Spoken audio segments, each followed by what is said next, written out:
ಸುಂದರ್ ಎನ್ನುವ ಒಂದು ಬಡ ಹುಡುಗ ಮರದ ಕೆಳಗಡೆ ಬೇಸರವಾಗಿ ಕೂತಿರ್ತಾನೆ. ಈ ಪ್ರಪಂಚದಲ್ಲಿ ಎಲ್ಲರೂ ಸಾಹುಕಾರರಾಗ್ತಾ ಇದ್ದಾರೆ, ಆದರೆ ನಾನು ಯಾವುದೇ ಕೆಲಸ ಸಹ ಸಿಗ್ತಾ ಇಲ್ಲ, ಮತ್ತೆ ನನ್ನ ಬಡತನ ಸಹ ದೂರ ಆಗ್ತಾ ಇಲ್ಲ. ಸುಂದರ್ ತನ್ನ ಜೀವನದ ಬಡತನವನ್ನು ಯೋಚನೆ ಮಾಡ್ತಾ ಅವನು ಬೇಸರವಾಗಿ ಕೂತಿರ್ತಾನೆ. ಆಗ ಅಲ್ಲೇ ಇರುವ ಒಂದು ಅರಮನೆಯ ಮೇಲೆ ಅವನ ನೋಟ ಬೀಳುತ್ತೆ. ರಾಜ ವೀರ್ಸಿಯ ಜೀವನ ಎಷ್ಟು ಆರಾಮಾಗಿದೆ. ಇವನ ಬಳಿ ಆರಾಮಿಗಿರಲು ಎಲ್ಲವೂ ಇದೆ, ಆದರೆ ನಾನು ಇವರ ಬಳಿ 40 ಪೈಸೆ ಸಹ ಇಲ್ಲ. ಅವನ ಬಡತನವನ್ನು ನೆನ್ಪು ಮಾಡ್ಕೋತಾ ಅವನು ಅವನ ಗೂಡಿಗೆ ಹೋಗ್ತಾನೆ. ಅಲ್ಲಿ ಅವರ ಬಡತಾಯಿ ಭಾಮಿನಿ ಅಡಿಗೆ ಮಾಡ್ತಾ ಇರ್ತಾರೆ. ಏನಾಯ್ತು ಮಗನೇ, ಯಾವ್ದಾದ್ರು ಕೆಲ್ಸ ಸಿಕ್ತಾ? ಇಲ್ಲ ಅಮ್ಮ. ಅವನಿಗೆ ಯಾವುದೇ ಕೆಲ್ಸನೇ ಸಿಕ್ತಿರ್ಲಿಲ್ಲ. ಯಾವಾಗೆಲ್ಲ ಅವನು ಕೆಲ್ಸ ಹುಡುಕೊಂಡು ಟೌನ್ಗೆ ಹೋಗ್ತಿದ್ನೋ ಅವಾಗೆಲ್ಲ ಅವನು ಅರಮನೆಯನ್ನು ನೋಡ್ಕೊಂಡೇ ಹೋಗ್ತಿದ್ದ. ಒಂದಿನ ರಾಜಕುಮಾರಿ ಅರಮನೆಯಲ್ಲಿ ಕೂತಿದ್ದಾಗ ರಾಜಕುಮಾರ ಅವರ ಬಳಿ ಬರ್ತಾರೆ. ಮಗಳೇ, ನಾನು ನಿನಗೆ ಮದುವೆ ಮಾಡೋರು ನಿರ್ಣಯ ಮಾಡಿದ್ದೇನೆ. ಯಾಕಪ್ಪ ಇಷ್ಟು ಬೇಗ? ಮಗಳೇ, ನಾನು ಅನ್ಕೊಳ್ತೀನಿ ನಿನ್ನ ಮದುವೆ ನಾನು ಯಾವ ರೀತಿ ಪುರುಷನೊಂದಿಗೆ ಮಾಡ್ತೀನಿ ಅಂದ್ರೆ ನಿನ್ನ ಜೀವನ ಪೂರ್ತಿ ಖುಷಿಯಾಗಿರಬೇಕು. ಆದ್ರೆ ಅಪ್ಪ, ನಾನೇನ್ ಅನ್ಕೋತಿದ್ದೇನೆಂದ್ರೆ ನನ್ಗೆ ಇಷ್ಟ ಆದ ಹುಡ್ಗನ್ನ ಮದ್ವೆ ಆಗ್ಬೇಕು ಅಂತ. ಮತ್ತೆ ನಿನಗೆ ಇಷ್ಟವಾಗಿರುವ ಹುಡುಗ ಹೇಗಿದ್ದಾನೆ? ಸ್ವಲ್ಪ ಇದನ್ನು ಸಹ ಹೇಳಿ ರಾಜಕುಮಾರಿಯವರೇ. ಸುಂದರವಾಗಿರ್ಬೇಕು, ಪ್ರಾಮಾಣಿಕವಾಗಿರ್ಬೇಕು, ಅವರೇ ನನ್ನ ರಾಜಕುಮಾರ. ಒಂದ್ ವೇಳೆ ಇದೇ ಮಾತಾಗಿದ್ರೆ ಆಗ ನಾನು ನಮ್ಮ ನಗರದ ಅತ್ಯಂತ ಸುಂದರ ಮತ್ತು ಪ್ರಾಮಾಣಿಕ ಹುಡುಗನನ್ನು ಕರೆತರುತ್ತೇನೆ. ಅದರಲ್ಲಿ ನೀನು ನಿನಗೆ ಇಷ್ಟವಾಗುವ ಹುಡುಗನನ್ನು ಆಯ್ಕೆ ಮಾಡ್ಕೋ. ನಾನು ಅವನೊಟ್ಟಿಗೆ ನಿನ್ನ ವಿವಾಹ ಮಾಡ್ತೀನಿ. ಖಂಡಿತ ಅಪ್ಪ, ಆದ್ರೆ ನಂದೊಂದು ಷರತ್ತಿದೆ. ಷರತ್ತು? ಯಾವ ರೀತಿ ಷರತ್ತು? ಆ ಷರತ್ತೇನಂತ ಮದ್ವೆ ಸಮಯದಲ್ಲಿ ಹೇಳ್ತೀನಿ. ನನ್ನ ಷರತ್ತನ್ನು ಯಾರು ಪೂರ್ತಿ ಮಾಡ್ತಾರೋ ಆ ಹುಡುಗನನ್ನೇ ನಾನು ಮದ್ವೆ ಆಗ್ತೀನಿ. ಮಾರನೇ ದಿನನೇ ರಾಜ ಪ್ರಾಮಾಣಿಕ ಮತ್ತು ಸುಂದರವಾದ ಹುಡುಗರನ್ನು ಹುಡುಕಕ್ಕೆ ಶುರು ಮಾಡ್ತಾನೆ. ಕೇಳಿ ಕೇಳಿ ಕೇಳಿ, ಮಹಾರಾಜ ರಾಜಕುಮಾರಿಯ ಮದುವೆ ಮಾಡಲು ನಿರ್ಣಯ ಮಾಡಿದ್ದಾನೆ. ಅವರು ಒಬ್ಬ ಸುಂದರ ಹಾಗೂ ಪ್ರಾಮಾಣಿಕ ಹುಡುಗನನ್ನು ಹುಡುಕುತ್ತಿದ್ದಾರೆ. ಕೇಳಿ ಕೇಳಿ ಕೇಳಿ. ರಾಜನ ಪರಾಕಿನ ಮಾತುಗಳು ಕೇಳುತ್ತಿದ್ದಂಗೆ ಪೂರ್ವ ನಗರದಲ್ಲಿ ರಾಣಿಯ ವಿವಾಹದ ಬಗ್ಗೆ ಗೊತ್ತಾಗುತ್ತೆ. ಸ್ವಲ್ಪ ದಿನದ ನಂತರ ರಾಜನ ಆರೋಗ್ಯ ಹದಗೆಡುತ್ತದೆ. ಮಗಳೇ, ನಾನು ಅನ್ಕೊಂತೀನಿ ನಾನು ಸಾಯೋದಕ್ಕೂ ಮುಂಚೆ ನಿನ್ನ ಮದುವೆ ಮಾಡಬೇಕು ಅಂತ. ಅಪ್ಪ, ಈಗ ನಿಮಗೆ ಮೈ ಹುಷಾರಿಲ್ಲ, ಈಗ ನೀವು ಸರಿ ಆಗ್ಬೇಕು. ಮಗಳೇ, ಈಗ ನನ್ನ ಬದುಕಿನ ಮೇಲೆ ಯಾವುದೇ ಭರವಸೆ ಇಲ್ಲ. ನಾನು ಅನ್ಕೊಳ್ತೀನಿ ನೀನು ಆದಷ್ಟು ಬೇಗ ನಿನಗೆ ಇಷ್ಟವಾಗೋ ಹುಡುಗನ ಜೊತೆಗೆ ವಿವಾಹವನ್ನು ಮಾಡಿಕೊ. ಅವರ ಅಪ್ಪ ಒಪ್ಸಿದ ಕಾರಣದಿಂದ ಅವಳು ಮದ್ವೆ ಆಗೋದಕ್ಕೆ ತಯಾರಾಗ್ತಾಳೆ. ಮಾರನೇ ದಿನ ರಾಣಿಯ ಮುಂದೆ ನಗರದ ಎಲ್ಲಾ ಹುಡುಗರು ಬಂದು ನಿಂತಿರ್ತಾರೆ. ನಿನ್ನ ಹೆಸರೇನು ಯುವಕ? ನನ್ನ ಹೆಸರು ರಮೇಶ್. ಹೇಗಾದ್ರೂ ರಾಜ್ಕುಮಾರಿ ನನ್ನನ್ನು ಇಷ್ಟಪಟ್ಟು ನನ್ನನ್ನು ಮದುವೆಯಾಗಲಿ. ನಂತರ ನನ್ನ ಹತ್ರ ಸಾಕಷ್ಟು ಅಧಿಕಾರ ಇರುತ್ತೆ. ರಾಜಕುಮಾರಿ ಮತ್ತೊಂದು ಯುವಕನನ್ನು ಕೇಳ್ತಾಳೆ. ಮತ್ತೆ ನಿನ್ನೆಸರು? ನನ್ನ ಹೆಸರು ಸುರೇಶ್ ರಾಜ್ಕುಮಾರಿಯವರೇ. ಒಂದ್ ವೇಳೆ ರಾಜ್ಕುಮಾರಿ ನನ್ನನ್ನು ಇಷ್ಟಪಟ್ರೆ ಆಗ ಈ ಪೂರ್ತಿ ಅಧಿಕಾರ ನನ್ನದಾಗುತ್ತೆ. ಹಾಗಂತೂ ಪೂರ್ತಿ ಮಜಾನೇ ಮಜಾ. ರಾಜಕುಮಾರಿಯನ್ನು ಮದ್ವೆ ಆಗೋಣ ಅಂತ ಬಡ ಸುಂದರ್ ಕೂಡ ಅಲ್ಲಿಗೆ ಬಂದಿರ್ತಾನೆ. ಅವನು ಬಡವನೇ, ಆದ್ರೆ ಅವನಿಗೆ ದುರಾಸೆ ಇಲ್ಲ. ನಿನ್ನೆಸರು? ನನ್ನ ಹೆಸರು ಸುಂದರ್. ನಾನೇನು ನೋಡೋದಕ್ಕೆ ಸುಂದರವಾಗಿದ್ದೀನಿ. ನಾನ್ ಸುಂದರ ಮತ್ತು ಪ್ರಾಮಾಣಿಕನಾಗಿದ್ದೇನೆ, ಆದ್ರೆ ಇಷ್ಟೊಂದು ಅರ್ಹತೆ ಇಲ್ಲಿದೆ. ರಾಜ್ಕುಮಾರಿ ನನ್ನನ್ನು ಆಯ್ಕೆ ಮಾಡುವಷ್ಟು. ನೋಡೋಣ ಮುಂದೆ ಏನಾಗುತ್ತೆ ಅಂತ. ಅಲ್ಲಿ ಬಂದಿರುವ ಹುಡುಗರಲ್ಲಿ ಸುಂದರ್ನ ಬಿಟ್ಟು ಬೇರೆ ಎಲ್ಲಾರು ತುಂಬಾ ಅತಿ ಆಸೆ ಇಲ್ಲವರು. ರಾಜಕುಮಾರಿಗೆ ಇರುವ ಸಂಪತ್ತನ್ನು ನೋಡಿ ಅವರು ಕೇವಲ ಅದಕ್ಕೋಸ್ಕರ ಮಾತ್ರ ರಾಜಕುಮಾರಿಯನ್ನು ಮದ್ವೆ ಆಗ್ಬೇಕನ್ಕೋತಾರೆ. ನನಗೋಸ್ಕರ ನಾನು ಮದ್ವೆ ಆಗ್ಬೇಕಂದ್ರೆ ನನಗೆ ಬರೀ ಪ್ರಾಮಾಣಿಕವಾದ ಹುಡುಗ ಬೇಕು. ನಿಮಗೆ ಅದು ಅರ್ಥ ಆಯ್ತಲ್ವಾ? ಹೌದು ರಾಜ್ಕುಮಾರಿಯವರೇ, ಇದು ನಮಗೆ ತಿಳಿದಿದೆ. ನೀವೆಲ್ಲರೂ ಸುಂದರವಾಗಿದ್ದೀರಾ, ಆದ್ರೆ ನನ್ನ ಷರತ್ತನ್ನು ಯಾವ ಹುಡುಗ ಪೂರೈಕೆ ಮಾಡ್ತಾರೋ ಅವರನ್ನೇ ನಾನು ಮದ್ವೆ ಆಗ್ತೀನಿ. ನಿಮ್ಮ ಷರತ್ತನ್ನು ಕೇಳಲು ತಯಾರಾಗಿದ್ದೀವಿ ರಾಜ್ಕುಮಾರಿಯವರೇ. ಸರಿ, ನನ್ನ ಮೊದಲನೆಯ ಷರತ್ತು, ಇಲ್ಲಿಂದ 2 ಕಿಲೋಮೀಟರ್ ದೂರದಲ್ಲಿ ಚಂದನ್ಪುರ್ ಎಂಬುವ ಒಂದು ಚಿಕ್ಕ ಊರಿದೆ. ಅಲ್ಲಿ ಲಾಲ್ ಚಂದನ್ ಕಟ್ಟಿಗೆಗಳು ಸಿಗುತ್ತೆ. ನೀವೆಲ್ಲರೂ ಅಲ್ಲಿಗೆ ಹೋಗಿ ಎಲ್ಲರಿಗಿಂತ ಮುಂಚೆ ಯಾರು ತುಂಬಾ ಕಟ್ಟಿಗೆಗಳನ್ನು ತರ್ತಿರೋ ಅವರೇ ಮೊದಲನ ಷರತ್ತಿನ ವಿಜೇತರು. ಮೊದಲನೇ ಷರತ್ತನ್ನು ಕೇಳಿದ ತಕ್ಷಣ ಎಲ್ಲರೂ ಅಲ್ಲಿಂದ ಚಂದನ್ಪುರ್ಗೆ ಹೊರಡ್ತಾರೆ. ಅಲ್ಲಿ ಎಲ್ಲಾ ಮನೆಗಳ ಮುಂದೆ ತುಂಬಾ ಕೆಂಪು ಚಂದನಗಳು ಇರುತ್ತವೆ. ಅರೆ ವಾ, ಇಷ್ಟೊಂದು ಕೆಂಪು ಚಿನ್ನದ ಕಡ್ಡಿಗಳು! ಇಲ್ಲಿಂದ ನಾನು ಎಲ್ಲರಿಗಿಂತ ಜಾಸ್ತಿ ಚಂದನವನ್ನು ತಗೊಂಡು ಹೋಗ್ತೀನಿ. ರಾಜ್ಕುಮಾರಿಯ ಮೊದಲಿನ ಷರತ್ತು ತುಂಬಾನೇ ಸುಲಭ. ನಾನು ಇಲ್ಲಿಂದ ಹೆಚ್ಚಿಗೆ ಕಡ್ಡಿಯನ್ನು ತಗೊಂಡು ಹೋಗ್ತೇನೆ. ಎಲ್ಲರೂ ಅದೇ ಯೋಚನೆ ಮಾಡ್ತಾ ಅಲ್ಲಿರುವ ಚಂದನದ ಕಟ್ಟಿಗೆಗಳನ್ನು ತಗೊಂಡ್ ಬರಕ್ಕೆ ಹೋಗ್ತಾರೆ. ಆಗ ಮನೆಯಿಂದ ಒಂದು ಬಡ ಹುಡುಗ ಆಚೆ ಬರ್ತಾನೆ. ನಿಲ್ಲಿ, ನೀವು ನಮ್ಮ ಚಂದನದ ಕಡ್ಡಿಯನ್ನು ತಗೊಂಡು ಹೋಗ್ಬಿಡಿ.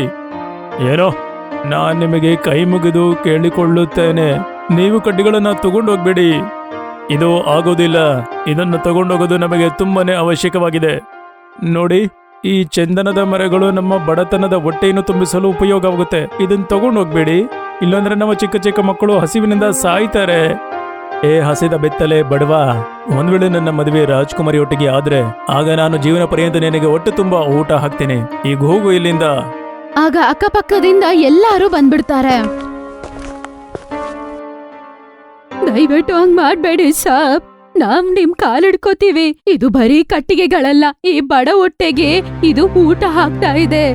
ಏ ಮುದುಕೆ, ಇನ್ನು ಎಷ್ಟು ದಿನ ಬದುಕ್ಬೇಕಂತ ಇದೆಯಾ? ಹೋಗಿ ಇಲ್ಲಿಂದ ಹೋಗೋ. ಸುಂದರ್ನ ಬಿಟ್ಟು ಬೇರೆ ಎಲ್ಲರೂ ಹೋಗಿ ಅಲ್ಲಿರುವ ಕಟ್ಟಿಗೆಗಳನ್ನು ಎತ್ಕೊಂಡ್ತಾರೆ. ಆಗ ವಯಸ್ಸಾದ ಮುದುಕ, ಒಂದ್ ವೇಳೆ ಇದೇ ನಿಮ್ಮ ಕೊನೆ ನಿರ್ಧಾರ ಆಗಿದ್ರೆ ಹಾಗಾದ್ರೆ ಮರವನ್ನು ತಗೊಂಡು ಹೋಗೋಕ್ಕೂ ಮುಂಚೆ ನೀವು ನಮ್ಮ ಮೃತದೇಹದ ಮೇಲೆ ಹಾದು ಹೋಗಬೇಕಾಗುತ್ತೆ. ಇಷ್ಟೇ ಸಾಕು. ಹಾಗಾದ್ರೆ ತಗೋ ಮುದುಕ. ಎಲ್ಲರೂ ಆ ಹಳ್ಳಿಯವರ ಮೇಲೆ ದೌರ್ಜನ್ಯ ಮಾಡ್ತಾರೆ.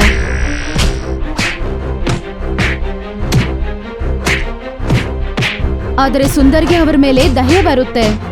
ನಿಲ್ಸಿ ಅಣ್ಣಂದ್ರ, ಇವರು ನಂತರನೇ ಬಡವರು, ಇವರಿಗೆ ಹೊಡಿಬೇಡಿ. ನೋಡು ಸುಂದರ್, ನೀನು ಬಡವ ಆಗಿರ್ಬೇಕಂದ್ರೆ ಆಗಿರು, ಆದ್ರೆ ನಾವು ಸಾಹುಕಾರರಾಗ್ಬೇಕು. ಹಾಗಾಗಿ ನಾವು ಇವರನ್ನ ಹೊಡೆದು ಮರವನ್ನ ತಗೊಂಡು ಹೋಗ್ತೇವೆ. ಸುಂದರ್ನ ಬಿಟ್ಟು ಅಲ್ಲಿರುವ ಬೇರೆ ಹುಡುಗರು ಎಲ್ಲರೂ ಅಲ್ಲಿರುವ ಚಂದನಗಳನ್ನು ತಗೊಂಡು ಹೋಗ್ತಾರೆ. ಆಗ ಸುಂದರ್ ಮನ್ಸಲ್ ಅನ್ಕೋತಾನೆ, ನಾನು ಈ ಬಡವರ ಕಣ್ಣಲ್ಲಿ ನೀರನ್ನು ತರಿಸೋದಕ್ಕೆ ಇಷ್ಟಪಡೋದಿಲ್ಲ. ಆ ರಾಜ್ಕುಮಾರಿ ನನಗೆ ಸಿಗದೆ ಇದ್ರೂ ಪರವಾಗಿಲ್ಲ, ನಾನು ಈ ಬಡವರ ಕಣ್ಣಲ್ಲಿ ನೀರು ಹಾಕ್ಸೋದಿಲ್ಲ. ಎಲ್ಲರೂ ಕೈಯಲ್ಲಿ ಚಂದನದ ಕಟ್ಟಿಗೆಗಳನ್ನು ಎತ್ಕೊಂಡ್ ಬರ್ತಿರ್ತಾರೆ. ಆಮೇಲೆ ಸುಂದರ್ ಮಾತ್ರ ಖಾಲಿಯಾಗಿ ಬರ್ತಾನೆ. ಅದನ್ನ ನೋಡಿದ ತಕ್ಷಣ ರಾಣಿ ಹೀಗಂತ ಕೇಳ್ತಾಳೆ, ವಾ, ನೀವೆಲ್ಲರೂ ಜಾಸ್ತಿ ಚಂದನದ ಮರಗಳನ್ನು ತಂದಿದ್ದೀರಿ. ಹೌದು ರಾಜ್ಕುಮಾರಿ ಅವರೇ, ನಿಮ್ಮ ಸಂತೃಪ್ತಿಗಾಗಿನೇ. ಹೌದು ರಾಜ್ಕುಮಾರಿ ಅವರೇ, ನೀವೀಗ ಕೂಡಲೇ ಹೇಳಿಬಿಡಿ, ಯಾರು ಎಲ್ರಿಗಿಂತ ಜಾಸ್ತಿ ತಗೊಂಬಂದಿದ್ದಾನಂತ, ಮತ್ಯಾರು ನಿಮಗೆ ಸಂತೋಷ ಪಡಿಸಿದ್ದಾರೆ ಅಂತ. ಆಮೇಲೆ ರಾಜಕುಮಾರಿ ಸುಂದರ್ ಖಾಲಿ ಕೈಯಲ್ಲಿ ಬಂದಿರೋದ್ ನೋಡ್ತಾಳೆ. ಸುಂದರ್, ನೀನು ಕಟ್ಟಿಗೆಗಳನ್ನು ತಂದಿಲ್ವಾ? ಇಲ್ಲ. ಅದಕ್ಕಾದ ಕಾರಣ ನಾನ್ ತಿಳ್ಕೊಬೋದಾ? ನಾನು ಆ ಊರಿನವರ ಕಣ್ಣೀರನ್ನು ನೋಡೋಕಾಗಿಲ್ಲ. ಈ ಮರದ ತುಂಡುಗಳು ಅವರ ದಿನದ ಊಟವಾಗಿದೆ. ನಾನು ಅವರ ಹೊಟ್ಟೆ ಮೇಲೆ ಹೊಡೆಯೋಕೆ ಇಷ್ಟಪಡಲಿಲ್ಲ, ಹಾಗಾಗಿ ನನ್ನ ಮರಗಳನ್ನ ತಂದಿಲ್ಲ. ಆದ್ರೆ ಅದರಿಂದ ನಾನ್ ಬೇಜಾರಾಗ್ತೀನಲ್ವಾ? ಯಾವುದೇ ತೊಂದರೆ ಇಲ್ಲ ರಾಜಕುಮಾರಿ, ಆದ್ರೆ ನಾನು ನಿಮ್ಮ ಮೇಲೆ ಕೋಪಗೊಳ್ಳಲು ಬಯಸೋದಿಲ್ಲ. ಆದ್ರೆ ಅದರ ಕಾರಣದಿಂದ ನಾನ್ ನಿಮ್ಮನ್ ಮದ್ವೆ ಆಗಕ್ಕಾಗಲ್ಲ. ನೀವು ನನ್ನೊಟ್ಟಿಗೆ ಮದುವೆ ಆಗಿಲ್ಲ ಅಂದ್ರೆ ಏನೂ ತೊಂದರೆ ಇಲ್ಲ, ಆದ್ರೆ ನಾನು ಆ ಬಡವರಿಗೆ ಇನ್ನು ಕಣ್ಣೀರನ್ನು ಹಾಕ್ಸೋಕೆ ಇಷ್ಟಪಡೋದಿಲ್ಲ. ಸುಂದರ್ನ ಮಾತು ಕೇಳಿ ರಾಜಕುಮಾರಿ ತುಂಬಾ ಶಾಕ್ ಆಗ್ತಾಳೆ. ಸರಿ, ನನ್ನ 2ನೇ ಷರತ್ತು ಮತ್ತೆ ಅಂತಿಮ ಷರತ್ತಿಗೆ ತಯಾರಾಗಿ. ಇಲ್ಲಿಂದ ಸ್ವಲ್ಪ ದೂರದಲ್ಲಿ ನಂದೊಂದು ಇನ್ನೊಂದು ಮಹಲ್ ಇದೆ. ಆ ಮಹಲಲ್ಲಿ ಸ್ವಲ್ಪ ದಿನದ ಹಿಂದೆ ತುಂಬಾ ಬೆಳೆ ಬಾಳುವ ಹಾರ ಒಂದು ಕಳೆದೋಯ್ತು. ವಸ್ತು ಕಳೆದೋಯ್ತಾ? ಹಾ, ನನ್ನ ಕಳೆದೋಗಿದ ಹಾರವನ್ನು ಯಾರ್ ತಗೊಂಡ್ ಬಂದು ನನ್ ಕೈಗೆ ಕೊಡ್ತೀರೋ ಅವ್ರನ್ನ ನಾನು ಮದ್ವೆ ಆಗ್ತೀನಿ. ಅದನ್ನ ಕೇಳಿ ಎಲ್ಲರೂ ಇನ್ನೊಂದು ಮಹಲ್ ಕಡೆಗೆ ನಡ್ಕೊಂಡು ಹೋಗಕ್ ಶುರು ಮಾಡ್ತಾರೆ. ಆ ದೊಡ್ಡದಾದ ಅರಮನೆಯಲ್ಲಿ ಕೊಠಡಿಗಳು ಜಾಸ್ತಿ ಇದ್ದುವು. ಎಲ್ಲಾ ಕೊಠಡಿಗಳಲ್ಲಿ ಬಂಗಾರ, ವಜ್ರ, ವೈಡೂರ್ಯಗಳಿದ್ದವು. ಅದನ್ನ ನೋಡಿ ಎಲ್ಲ ಆಶ್ಚರ್ಯ ಪಡ್ತಾರೆ. ಇಷ್ಟೊಂದು ಖಜಾನೆ? ರಮೇಶ್ ಮಗನೇ, ಇಲ್ಲಿ ಯಾರು ಇಲ್ಲ, ತಗೊಂಬಿಡು.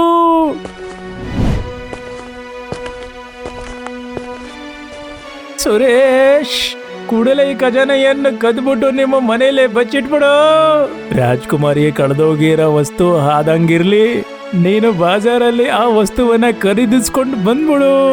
ರಾಜ್ಕುಮಾರಿನೂ ಖುಷಿ, ಮತ್ತೆ ನಾನು ಸಹ ಖುಷಿ. ಸುಂದರ್ನ ಬಿಟ್ಟು ಬೇರೆ ಎಲ್ಲರೂ ಅಲ್ಲಿರುವ ಬಂಗಾರ, ವಜ್ರ, ವೈಡೂರ್ಯಗಳನ್ನು ಕಳ್ತನ ಮಾಡ್ಕೊಂಡು ಹೋಗ್ತಾರೆ. ಆದ್ರೆ ಸುಂದರ್ ಖಜಾನವನ್ನು ನೋಡಿ ಯೋಚನೆ ಮಾಡಕ್ ಶುರು ಮಾಡ್ತಾನೆ. ಈ ಸಂಪತ್ತು ರಾಜ್ಯದ ನಂಬಿಕೆಯಾಗಿದೆ. ನಾನು ರಾಜಕುಮಾರಿಗೆ ಖಜಾನೆಯ ಬಗ್ಗೆ ಹೇಳಬೇಕಾಗಿದೆ. ಹಂಗಂತ ಯೋಚನೆ ಮಾಡಿ ಅವನು ಕಳ್ತನ ಮಾಡೋದಿಲ್ಲ. ರಾಜಕುಮಾರಿಯ ಹಾರವನ್ನು ಅವನು ಹುಡ್ಕಕ್ಕೆ ಶುರು ಮಾಡ್ತಾನೆ. ಆದ್ರೆ ಹಾರ ಎಲ್ಲೂ ಸಿಗೋದಿಲ್ಲ. ಆಮೇಲೆ ಬೇರೆಯವರು ಅವರು ಕದ್ದಂತಹ ಖಜಾನವನ್ನು ಮನೆಗಳಿಗೆ ಎತ್ಕೊಂಡು ಹೋಗ್ಬಿಡ್ತಾರೆ.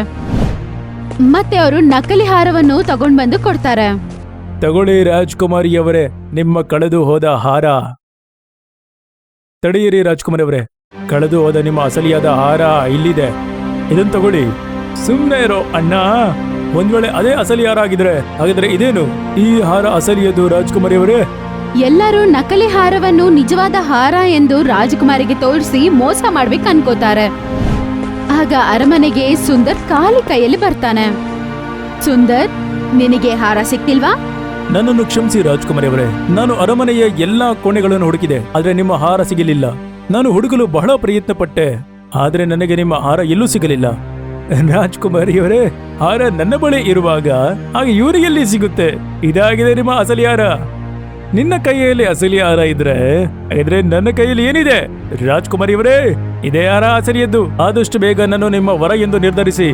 ರಾಜ್ಕುಮಾರಿಯವರೇ, ನೀವು ಕೊಟ್ಟ ಷರತ್ತಿನಲ್ಲಿ ನಾನು ಫೇಲ್ ಆಗಿರಬಹುದು, ಹಾಗಾಗಿ ನಿಮಗೆ ಯಾರು ಬೇಕೋ ಅವರನ್ನು ಆರಿಸಿಕೊಳ್ಳಿ. ಆದರೆ ನನಗೆ ನಿಮ್ಮಲ್ಲಿ ಒಂದು ವಿನಂತಿ ಇದೆ. ಹಾ, ಹೇಳಿ. ಅರಮನೆಯಲ್ಲಿ ನಾನು ಸಾಕಷ್ಟು ಖಜಾನೆಯನ್ನು ನೋಡಿದ್ದೀನಿ, ಅದು ರಾಜ್ಯದ ಸಂಪತ್ತಾಗಿದೆ. ಹಾಗಾಗಿ ನೀವು ಆ ಖಜಾನೆಯನ್ನು ಯಾವುದಾದರೂ ಸುರಕ್ಷಿತ ಸ್ಥಳದಲ್ಲಿ ಇಟ್ಟು ಬಿಡಿ. ಎಲ್ಲರನ್ನ ನೋಡಿ ರಾಣಿ ನಗ್ತಾ ಹೀಗಂತ ಹೇಳ್ತಾಳೆ, ನಿಮ್ಮ ಎಲ್ಲರ ಕೈಯಲ್ಲೂ ಇರುವ ಹಾರ ಅದು ನಂದಲ್ಲ. ರಾಜಕುಮಾರಿಯ ಈ ಮಾತನ್ನು ಕೇಳಿದ ತಕ್ಷಣ ಅವ್ರೆಲ್ಲರೂ ಶಾಕ್ ಆಗ್ತಾರೆ. ನಿಜ ಹೇಳ್ಬೇಕಂದ್ರೆ ನನ್ನ ಹಾರ ಕಳೆದು ಹೋಗಿಲ್ಲ. ನಿಮ್ಮೆಲ್ಲರ ಹತ್ರ ನಾನು ಸುಳ್ಳು ಹೇಳ್ದೆ ನನ್ನ ಹಾರ ಕಳೆದೋಯ್ತಂತ. ನೀವು ಹಾರವನ್ನು ಹುಡುಕೋದಕ್ಕೆ ಮಹಲ್ಗೆ ಹೋದ ಸಮಯದಲ್ಲಿ ನಾವು ನಿಮ್ಮ ಮೇಲೆ ಗಮನವನ್ನು ಇಟ್ಟಿದ್ವಿ. ನನಗೆ ಪ್ರಾಮಾಣಿಕ ಮತ್ತು ಸುಂದರವಾದ ಹುಡುಗ ಬೇಕು, ಆದ್ರೆ ನೀವ್ಯಾರು ಪ್ರಾಮಾಣಿಕವಾಗಿ ಇಲ್ಲ ಅಂತ ಗೊತ್ತಾಯ್ತು. ನೀವು ಅತಿ ಆಸೆ ಉಳ್ಳವರು. ನೀವು ಖಜಾನೆಯನ್ನು ನೋಡಿದ ತಕ್ಷಣ. ಆದ್ರೆ ಸುಂದರ್ ಅಂತವನಲ್ಲ. ಅದನ್ ಕೇಳಿಸ್ಕೊಂಡು ಸುಂದರ್ ತುಂಬಾನೇ ಸಂತೋಷ ಪಡ್ತಾನೆ. ಅಷ್ಟು ಖಜಾನವನ್ನು ನೋಡಿದ ತಕ್ಷಣ ಸುಂದರ್ಗೆ ಮನಸ್ಸಲ್ಲಿ ಅತಿ ಆಸೆ ಬಂದಿಲ್ಲ. ಅದನ್ನ ಬಿಟ್ಟು ಅವನು ಹಾರವನ್ನು ಹುಡುಕಕ್ ಶುರು ಮಾಡ್ದ.